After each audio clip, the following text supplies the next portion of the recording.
de suite le journal de l'économie, Georges Ledric, et on parle ce soir encore évidemment du dossier grec.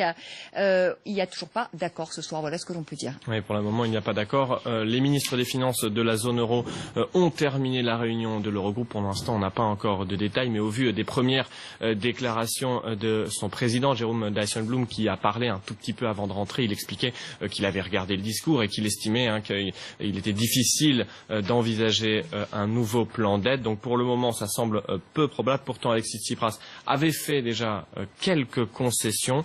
Côté européen, on estime surtout qu'il faudra donc attendre le résultat du référendum. Et puis il y a un autre point qui était également demandé par Alexis Tsipras, qui est demandé depuis très longtemps, c'est une restructuration de l'immense dette grecque, un point très délicat. On fait le point sur la question avec Cécile Galluccio.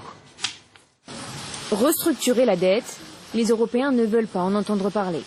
Depuis 2012, ils font miroiter à la Grèce cette possibilité, sans jamais en faire une priorité. L'attitude des Européens qui passe à la Grèce, qui ne représente que 2% du PIB de la zone euro, a été vraiment catastrophique d'un bout à l'autre. Donc il est temps de la changer. Mais pour ça, il faut qu'enfin les dirigeants européens, à commencer par Hollande et Merkel, prennent leurs responsabilités et disent clairement que la question de la restructuration de la dette, c'est pas pour après-demain. Oui, c'est pour maintenant. C'est ce que demande Alexis Tsipras. Pourtant, la Grèce a déjà bénéficié de plusieurs aménagements. Taux d'intérêt réduit, prêts rallongés, et surtout Athènes a signé un moratoire qui lui permet de rembourser les Européens qu'à partir de 2023.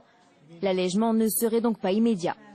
Les effets sur l'économie sera essentiellement un effet psychologique, puisque ça marquera un réel déverrouillage de la crise, mais en pratique, ça ne changera que très peu les engagements, en tout cas de la Grèce, enfin les amortissements qui sont dus par la Grèce au Fonds européen actuellement.